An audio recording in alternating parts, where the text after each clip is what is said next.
What's going on, everybody? Is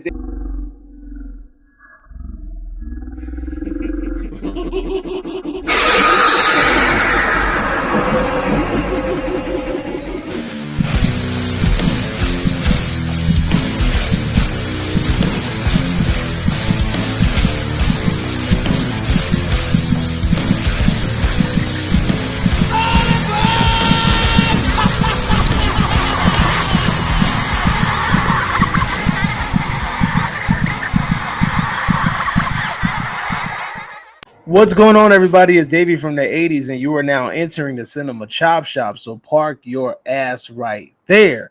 And right there, don't forget to hit the like, the share, the subscribe button. Also, if you check the link below, you see a Patreon account. If you click, you become a member. All you got to do is try recommend movies and music and trailers for me to react to. So click the link. Now, with that being said, we are here today on day number 8 of In the Month of Madness, and we are bringing to you more of a modern movie, a 2009 supernatural movie by the name of A Haunting in Connecticut. And this is directed by Peter Cornwell, and it is starring Virginia Madison, Kyle Gallner, Martin Donovan, Amanda Crew, and Elias Coatius. I believe that's how you say his name. Anyway, there's a lot of controversy around this movie. This movie was supposed to be based on true events. You know, the Warrens. We have heard a lot about Ed and Lorraine Warren and their creative minds. So this is another one of their creative works. Ed came in and basically told some co-authors, go ahead, man, I'm gonna give you the basis of the story. You just fill in the rest. So that's what ended up happening. These authors created a whole fictional account. This came to light way down the road after Ed's death, and basically they just exposed him for being a fraud. If you don't know about the Warrens' history, I might want to add that you might want to look it up. These two have been tied to a lot of hoax or supernatural hoax in the past, and their legacy that they're leaving behind is kind of being put through the runner, to say the least. But anyway, let's get into this damn movie. A Haunting in Connecticut. There's a young man getting some cancer treatment, fighting off that big C. And what ends up happening is that they end up moving into a house, that's more closer to the treatment facility center. And this young man goes through a procedure that's kind of, it's new. It's a trial type thing. It's not guaranteed, but he wants to go through with it because he thinks that there's an opportunity that it can beat his cancer. Long story short, they move into this house. He moves into the basement. He wants his room to be in the basement like a fucking idiot. There's so many rooms in this house, bro. You want to live in a fucking basement? Who the fuck does that? But anyway, the basement. Anyway, so he lives in the basement. Strange things start happening. Shit starts moving. Things fall on the floor, and the house is just being weird. You know what I mean? What ends up happening is that apparently this was a funeral home, and inside the funeral home there was a embalming table. There's this door apparently that doesn't want to open, which is fucking stupid, because it's like, if you really wanted to get in that door, you could have been got in that door. There's no like ifs, ands, or buts to it. The dad or the mom obviously knew about this dark history of this house, I believe, when she got it, but she kept it away from the family. The point of the matter is that this house um ends up fucking with this family completely, or the spirits in the house start fucking with this family completely. Apparently the man that owned the mortuary prior, he was doing these black magic rituals in order to bind these spirits to the house, and because of that, these spirits were trying to bind themselves to the young man, the young cancer kid. And what ends up happening is like them basically fighting for their son's life in order to get him, free from these evil spirits that wanted to bind themselves to him.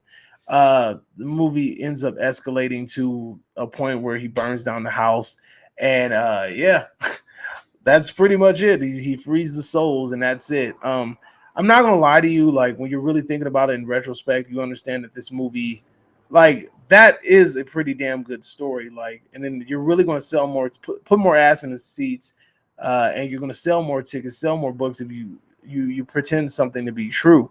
But this is a work of fiction. It did not happen the way that it said it is. The Warrens are hoax. They've been tied to a lot of, like, a lot of negative backlash because they basically lied throughout their history, claiming things to be true, but it turns out that they were not. They were all works of fiction. But I will say that this movie does hold up well when you're watching the movie. Even the CGI at sometimes or looks a little bit wonky, but the practical effects are freaking top notch. Is dope. The acting in this movie is really good. I have a lot of fun with this movie, and it's a good watch. It's more of one of those modern movies. It's more of a if you want something in the 2000s, this is definitely one that I would recommend going for. It's a safe bet. It's a fun watch. And honestly, it kind of gives you that creepy atmosphere. Even though this movie is based on fictitious things, I will say that it leaves you with a sort of a aura or a presence or something like that. And if you're watching this movie in a completely dark room, I'm telling you now, you're probably going to freak out because any little sort of crack or crackle is probably going to like throw you off. Like even right now, like my freaking fridge just made a weird noise, and I'm like over here looking at it like, who the fuck is that? The point of the matter is, like I said, I would highly recommend watching this movie, and I think it's a safe pick for my month of madness conquest.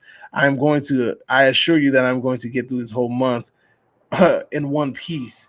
But that definitely is my day number 8 pick of in the month of madness. I had a lot of fun with this movie. If you guys are interested in watching the movie, I would recommend going to see it.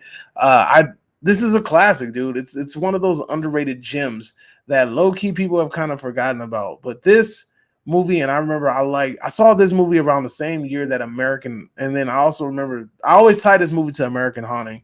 If you guys haven't seen that movie, that's also a pretty damn good movie. And then also I kind of tie it in with The Perfume. Those are those kind of 2000 movies that I really, really enjoy. And this movie had a pretty damn good story. Now, the fact of the matter is that this lady tried to bullshit and say that her son was possessed, and the son ended up getting unpossessed, and then somehow became cancer free. So you're telling me that this fucking spirit, took the kid's cancer? Kind of bullshit, but it's okay. It's all right. But it's crazy that the director of this movie, Peter Cornwell, has never directed anything else afterwards. But again, I had tons of fun with this fucking movie. It holds up very well, especially when you're watching it from a perspective of a 2022 film standpoint. That movie was done really well. So that's my pick for number 8. Hope you guys are enjoying my conquest on In the Month of Madness. Talk a little bit about this movie, what it means to me, and things like that. So tune in tomorrow, and we're going to see what we got going tomorrow. I'll see you next time. Adios.